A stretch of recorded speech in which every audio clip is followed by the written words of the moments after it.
chưa? Đẹp nhờ, hôm nay sinh nhật em tặng em đấy. Em cảm ơn anh. Cảm ơn thôi gì? Oh no. Tặng nóng rồi. Hả? What?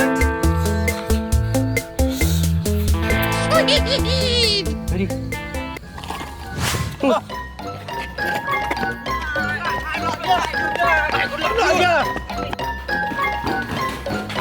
Oh no.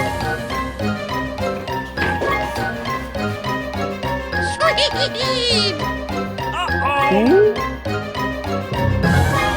What?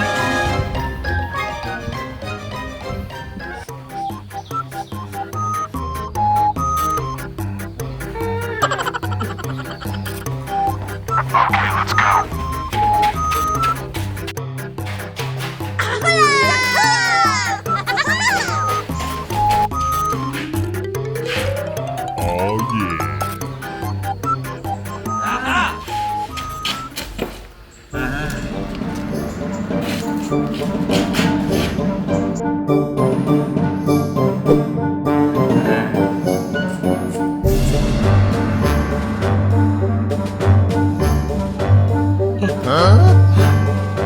Chuyện gì vậy? Đi xuống ra.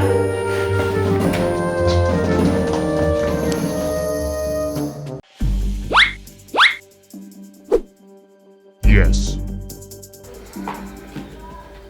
Oh no. Uh-oh. Aha!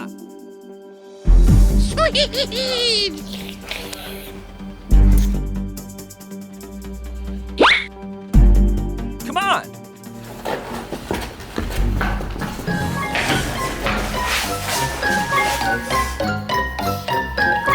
Aha!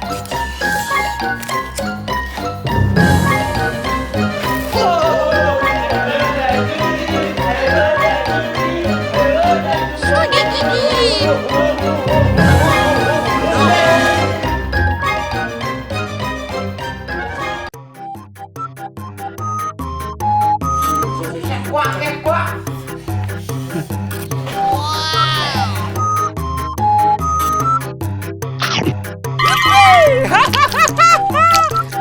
Oh no.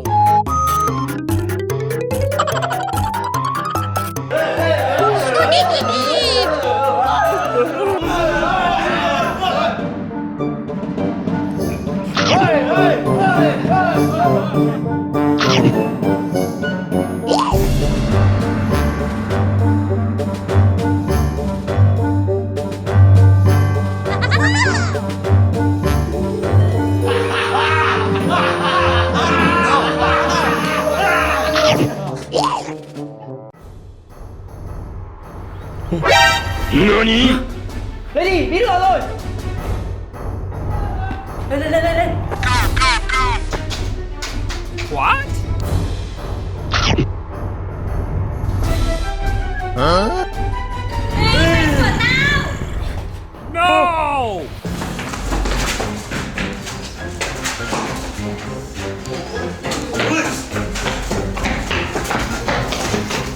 Chúng mày chờ thôi.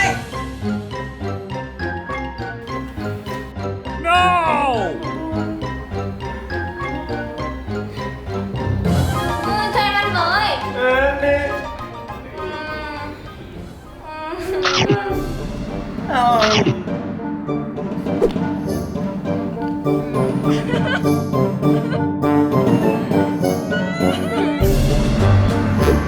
Lên đi, chúng ta phải đi đòi lại cái bánh thôi. Yes.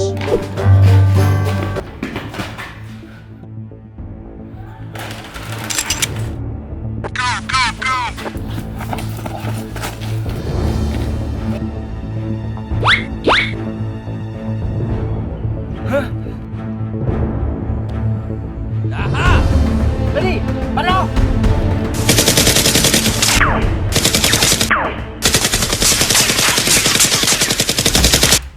Hey.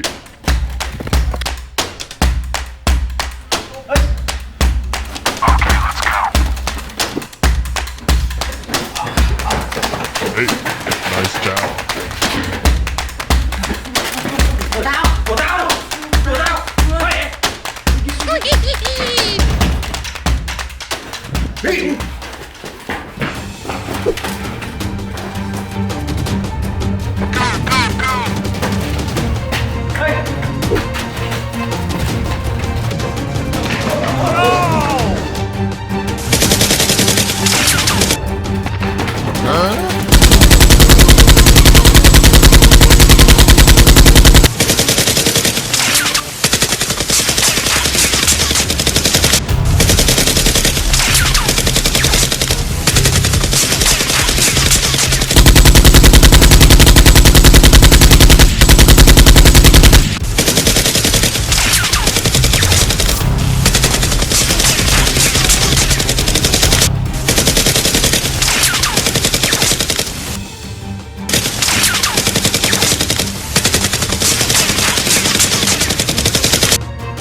Uh-oh.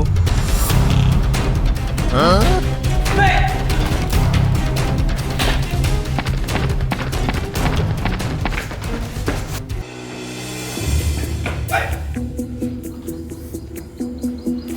Aha! Uh-oh. What? Trả tiền đấy. Trả nó về đây. Tiền này. Không có tiền. Không có tiền đâu. Không tiền đâu. Đó. Không tiền đâu. Mày lừa không? Ôi, có.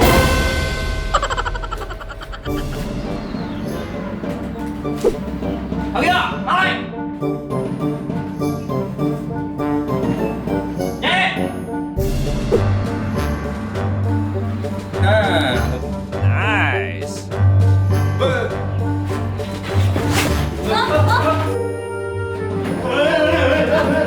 Oh no. Đi mấy đâu đi.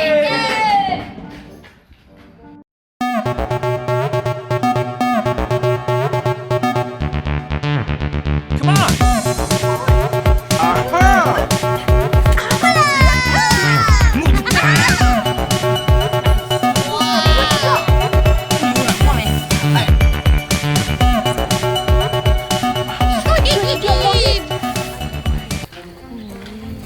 Hỏi thế nhỉ? Oh no. Huh?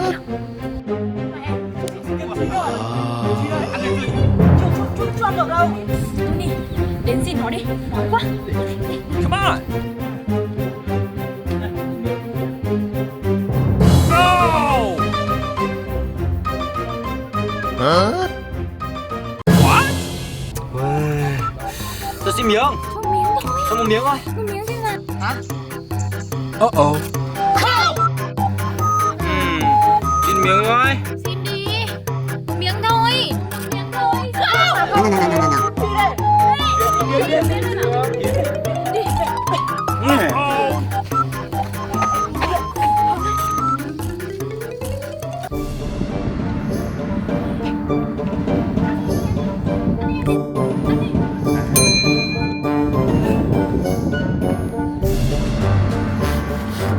Yeah! Chín rồi. Đi.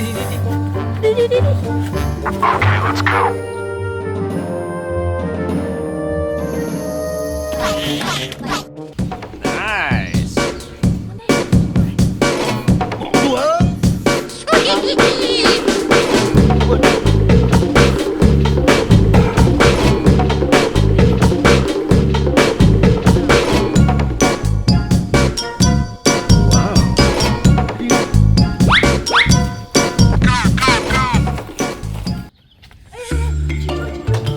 Sắp chín rồi. Aha! Tiếp đi để ăn. Aha!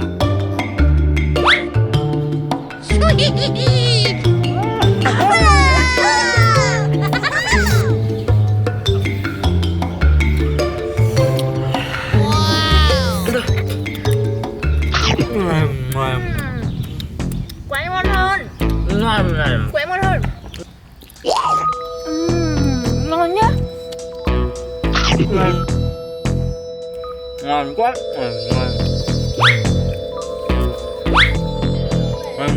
Ngon nhá. Ngon quá. Ngon quá. Yeah! Come on. Huh?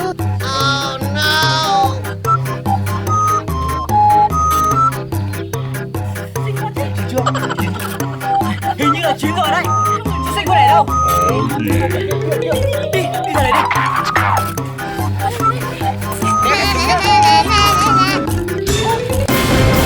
What? Chú chiếc ở đây đâu rồi? Oh no. Hả? Cái nào đấy rồi đấy. Huh? Rõ ràng tôi để đây mà. What? Đâu rồi? Sao đại ca hỏi em? Mày hỏi. Chú chiếc ở đây đâu rồi? No. Ôi, hai đại ca để được đâu rồi? Chín rồi. Đi. Đại ca anh tìm đi.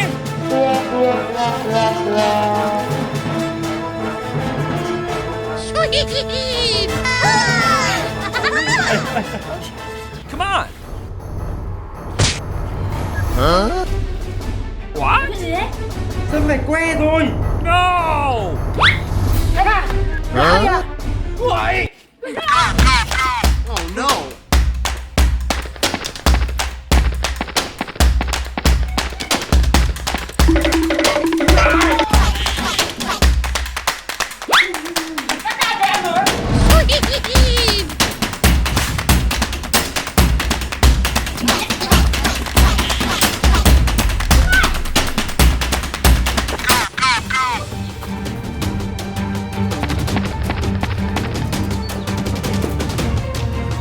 Aha!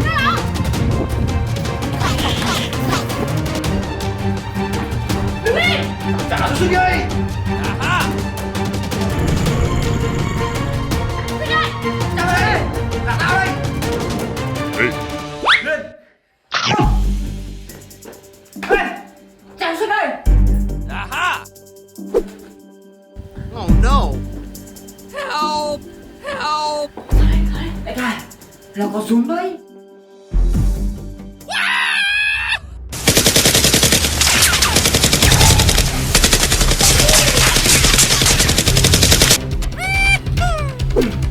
Đi.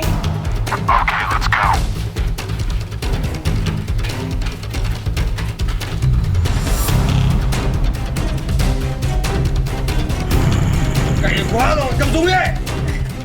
Cái gì đại ca? Đi. Đi!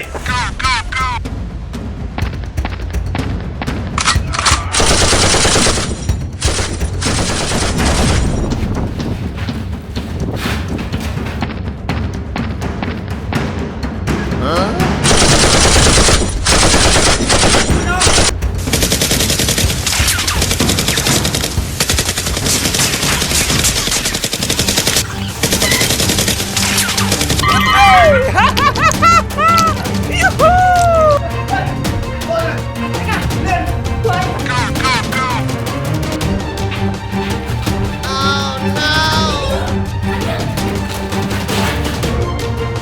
No! What? Sao đây làm gì? Xong kia đi. No! Ê, Đi về. Ok. Vào kia.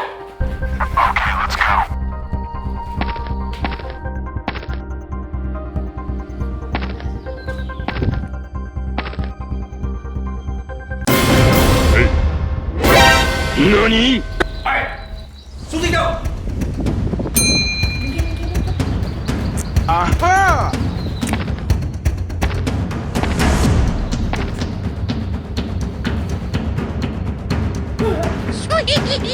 Đại ca, mày làm gì? Con bé này đi bảo sao bên này có xúc xích đây? Hả? Đi đi á. Hay, lại đi.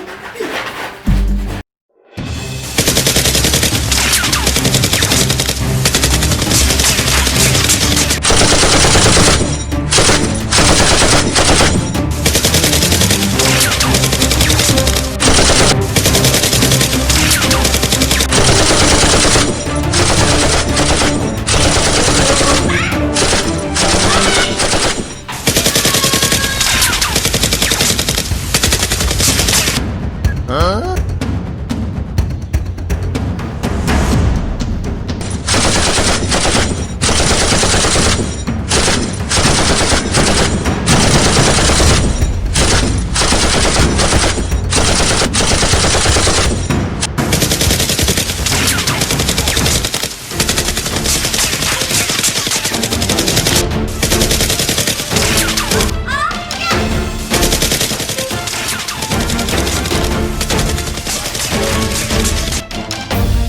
What?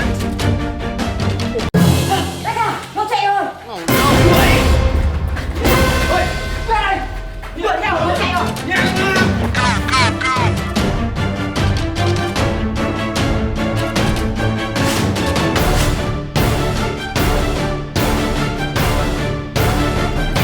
Đi đi đi đi.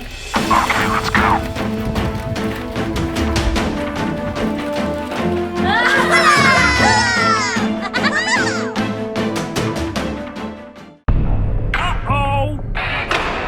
Aha! Nếu em làm tốt nhiệm vụ này, Anh sẽ nhận em về đội của anh. Anh yên tâm đi, em sẽ làm được. Đi thôi nhá.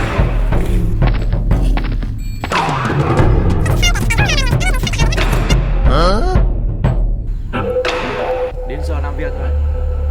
Anh cho em 1 phút. Yes. Jenny, đừng nói với tớ là cậu đã gia nhập đội của LTN rồi đấy. What? Tớ không còn cách nào cả, tớ phải làm việc đấy để cứu lấy gia đình của tớ. Thế cậu đã quên lời hứa năm xưa của chúng ta rồi sao? Tớ xin lỗi, với tớ gia đình hiện tại là quan trọng nhất. Nhưng thứ khác với tớ bây giờ không còn quan trọng nữa. Gia đình tớ là quan trọng nhất. Oh yeah.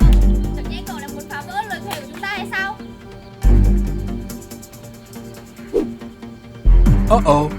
Hết 1 phút rồi đấy. Ôi, đưa cho nó. Yes.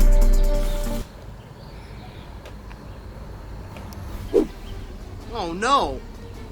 Tớ xin lỗi, tớ phải đi đây. Hey. No! What? Sếp cần mày làm nhiệm vụ này. Mày hiểu ý rồi chứ? Tôi hiểu. Aha! Nhận đây đi.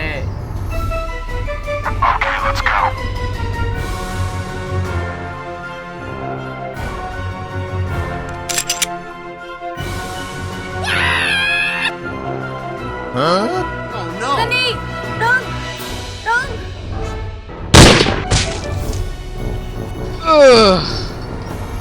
Attack them now.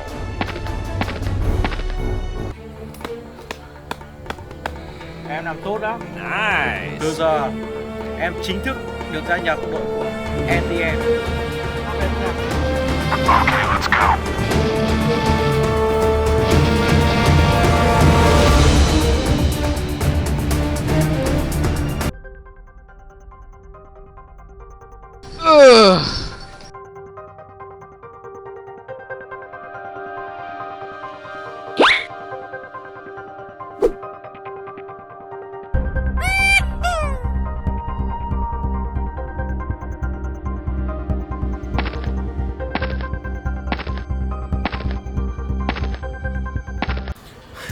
Hôm nay em làm tốt đấy.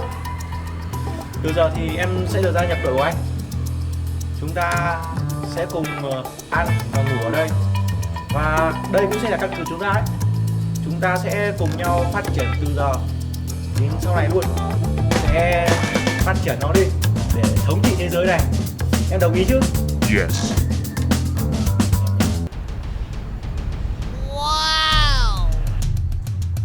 Nice.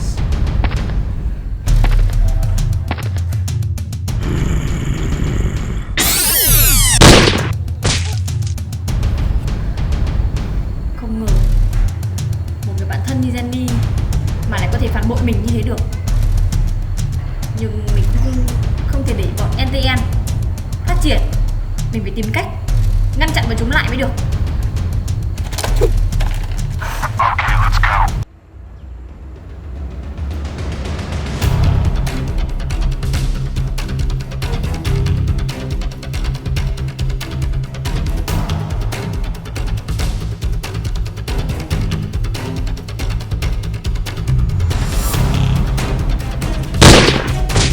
Headshots!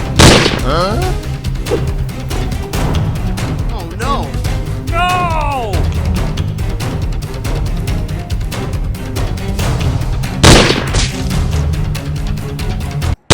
Hey! Wait, what?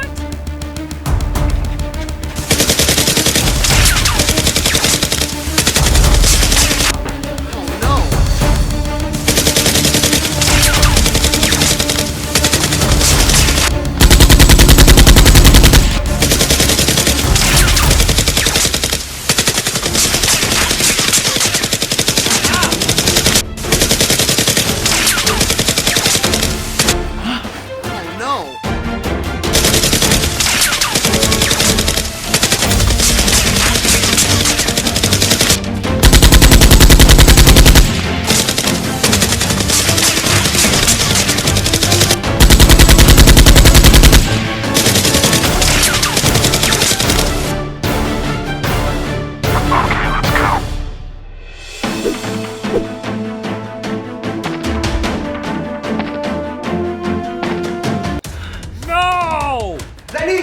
Ta đừng có lên ghi chân được không à? Em không biết ạ.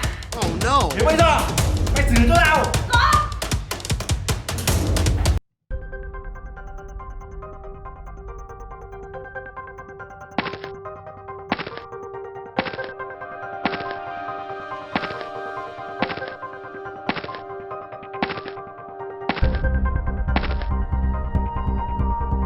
Uh-oh.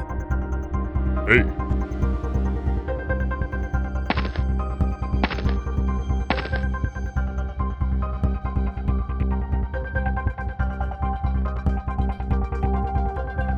Oh no. What? Sweet. No! Dậy đi! Giờ lúc em phải biết làm gì rồi đấy. Yes.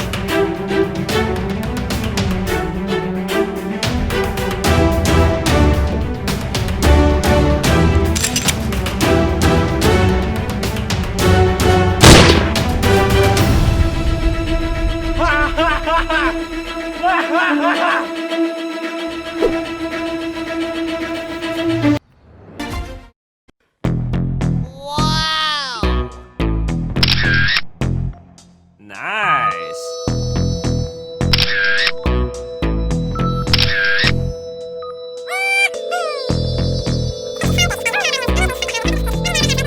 Oh no. What? Hey, nice down. Aha! Sweet.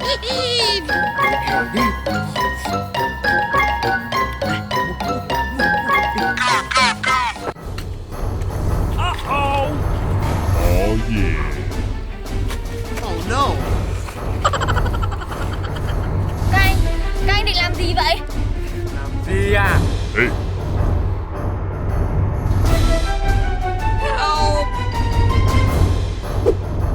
No! Tránh xa ra! Tránh ra rồi ra!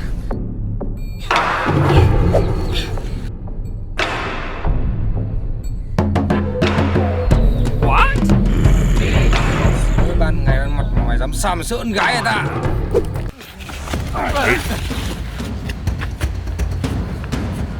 Chúng mày làm gì đấy? Này, này, What? Mày là thằng nào? Thích xem vào chuyện người khác không? tao chỉ là người bình thường đi qua đường thôi. Đến chuyện với mình tao mà giải quyết. Giữa ban ngày ăn mặt, chúng mày ức hiếp một đứa con gái không thấy xấu hổ à? Aha! Em không phải sợ có ảnh đây rồi. Oh yeah. Có vẻ mày thích làm anh hùng nhỉ? Này, lên cho một trận. Huh?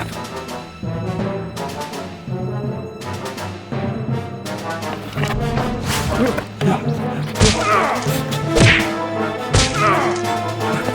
no.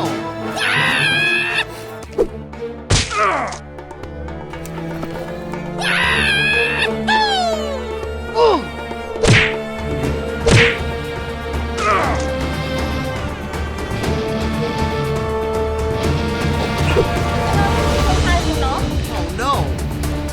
Hôm nay chỉ là cảnh cáo nhá. Lần sau còn như thế. Aha!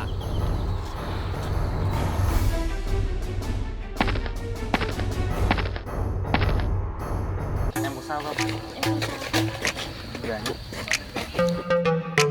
Oh yeah. Sweet.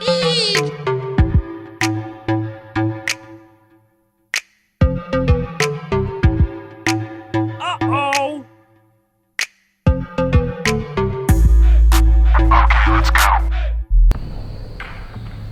Wow. Aha!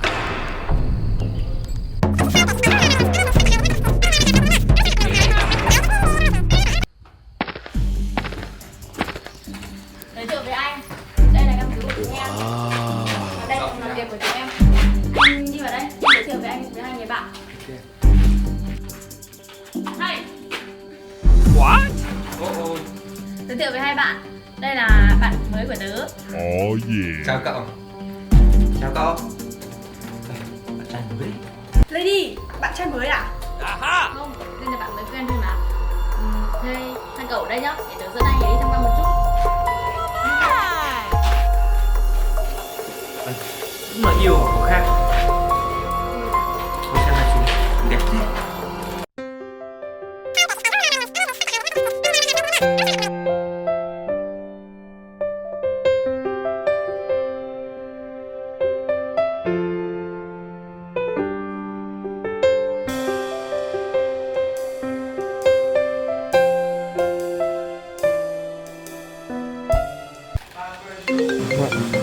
What? Alo. Ok, Oh no! Tony, có chuyện gì đấy? có chuyện rồi, chúng ta phải đi thôi.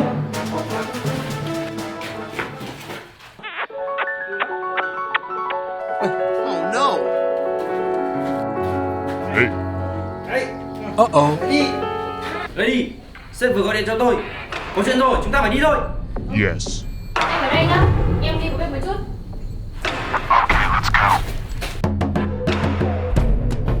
Ê, hai người đi đi, tôi ở nhà trong nhà. Yes.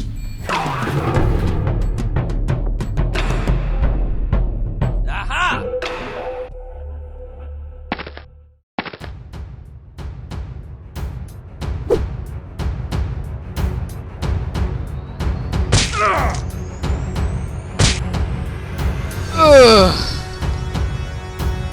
Aha!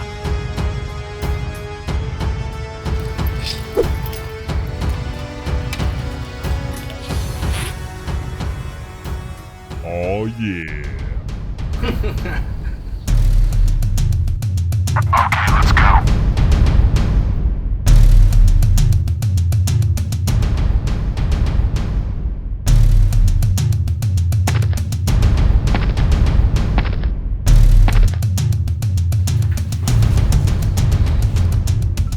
Huh? Tony!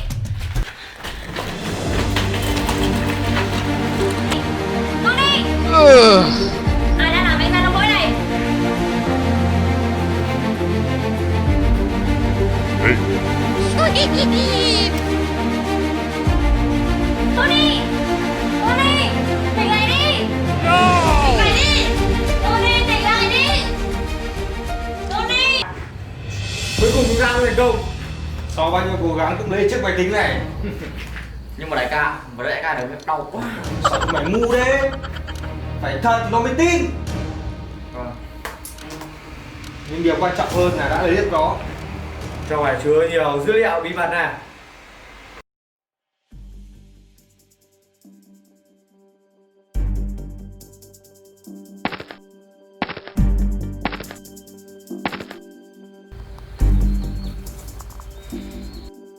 Oh no!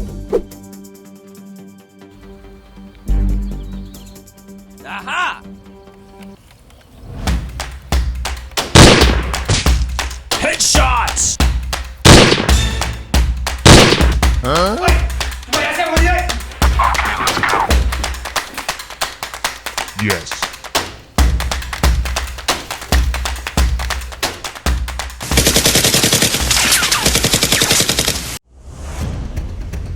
Yes.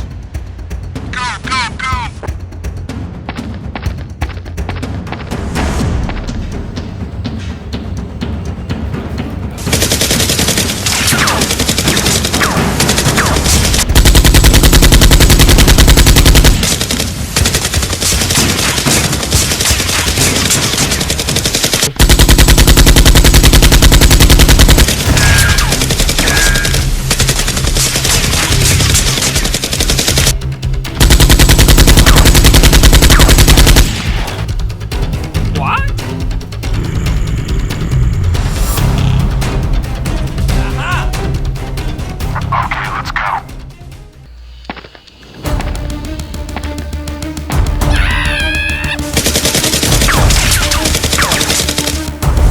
Aha! Huh?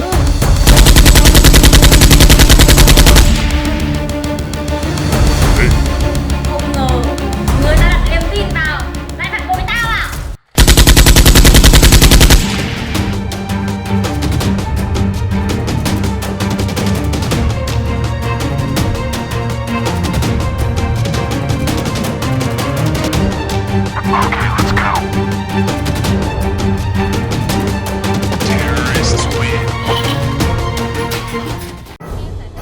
Em đừng giải thích một lần nào nữa. Là hiểu lầm thôi mà. Nhưng mà rất nhiều lần như thế rồi. Anh phải nghe anh nói thôi đi. Rất nhiều lần anh đã tha thứ rồi nhưng mà không nghe. Nghe em nói được không? Tay ra đi. Rất nhiều lần như thế rồi. Oh no! What? No!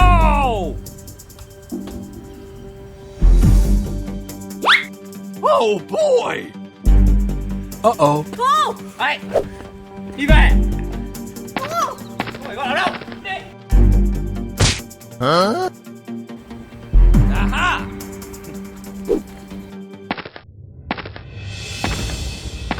Hey, nice towel. What?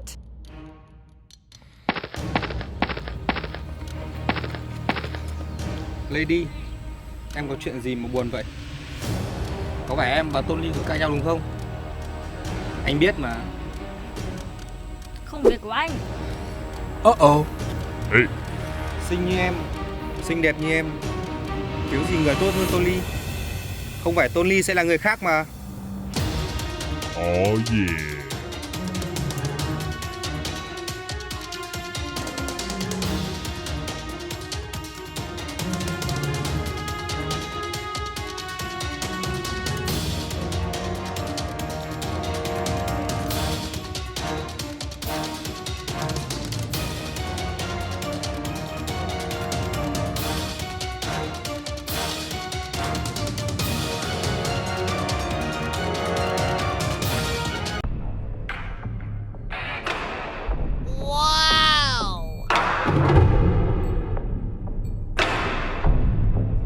Nice!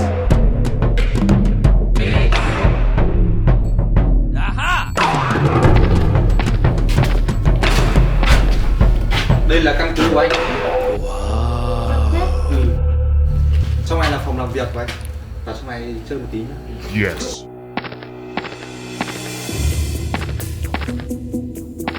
Get out.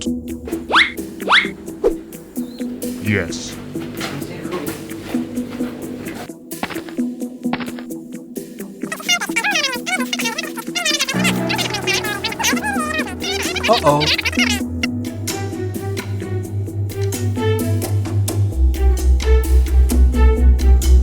Aha! Oh no! Đâm chửi này lòng đẹp thế. Đây đi, nhìn kìa. Aha!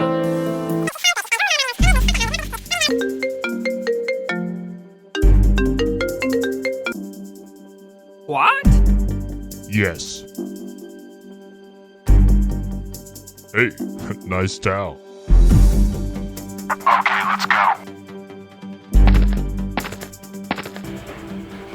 Này, đi với tao. Yes. Kia, ở nhà trông nhà cẩn thận nhá. Get out.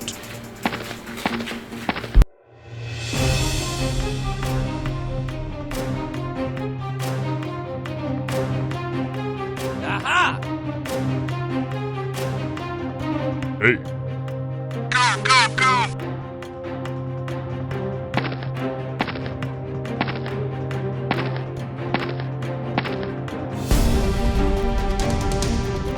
Huh?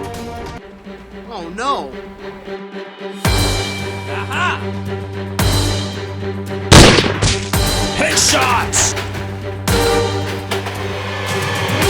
What? Hey, nice towel. Oh yeah.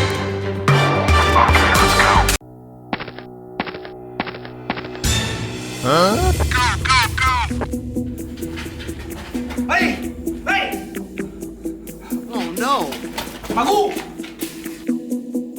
What?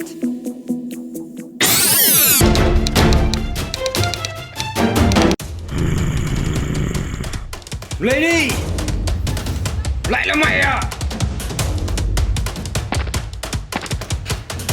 Hey, kệ đó. Đi lấy lại cho mày đỉnh thôi.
Oh no!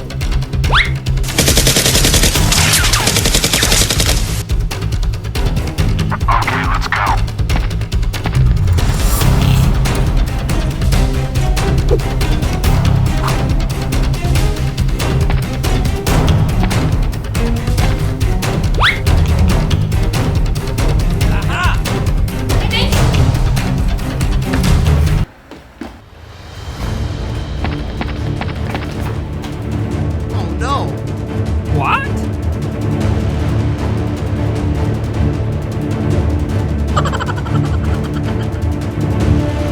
No!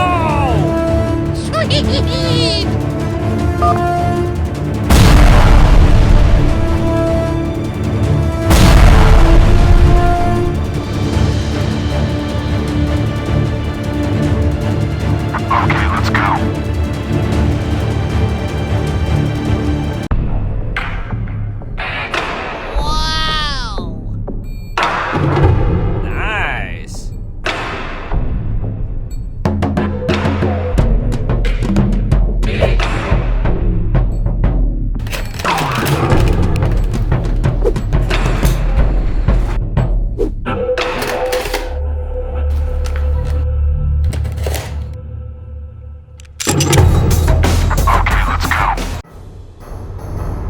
Attack them now.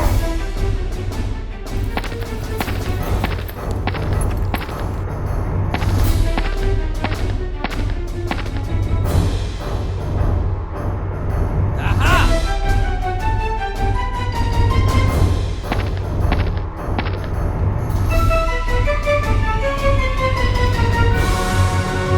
Oh yeah. Uh-oh! Ơi, hàng của tao đâu? Hàng mày đây. Hey. Yes. Aha!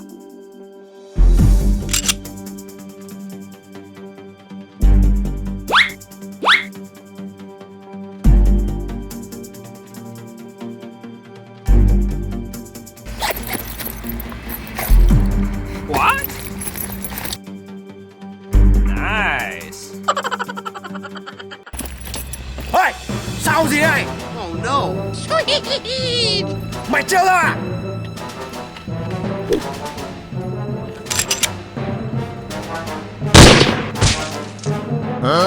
What? Mày nhìn lại đi. Uh-oh. Chúng mày đi chưa à? Chúng mày đi đường cùng rồi. Hạ vũ khí xuống đi. Đường cùng à? Hey. Bây giờ mày hãy xem lại đi. Oh no! Lên. Uh-oh!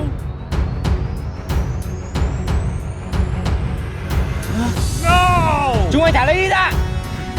Mày nghĩ chúng mày chuẩn bị kế hoạch đã tốt à? Chúng mày lấy tiền của tao mà dễ à? Đi.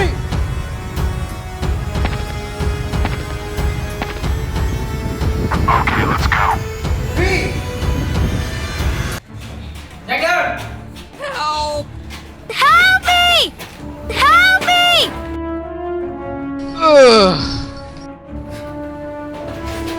Chúng mày lên xử lý tao.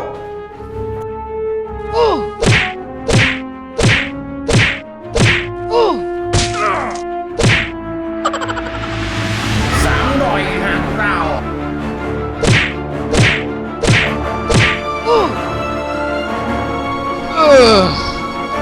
Thôi, có nào thôi. Chúng mày nhớ ngày hôm nay đấy. Ở đây canh nó kỹ vào. Yes. Rồi, nào.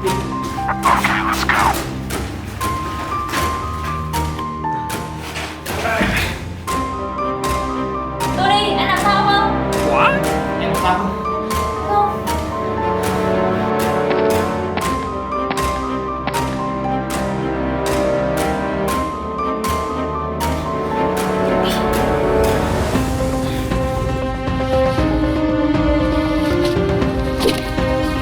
Aha! Hey. Con đi, con đi, con đi. Huh?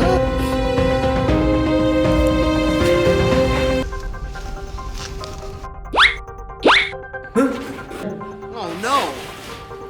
Sweet. Hai.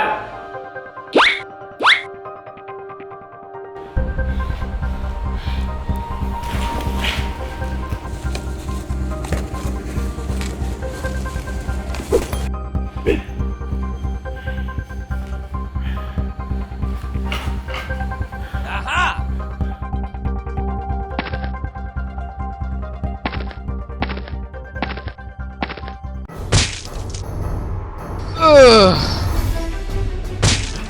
Hey, xuống.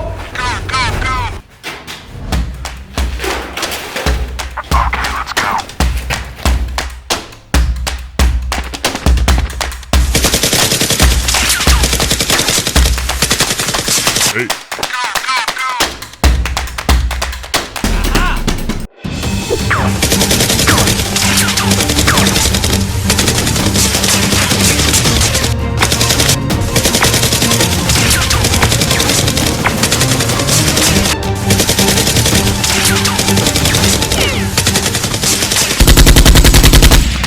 Hey, nice down.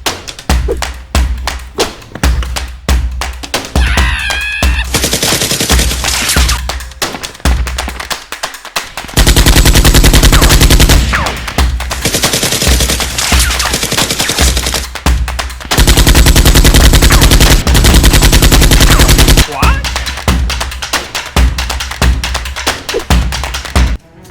Aha! Ăn chó này. Uh-oh.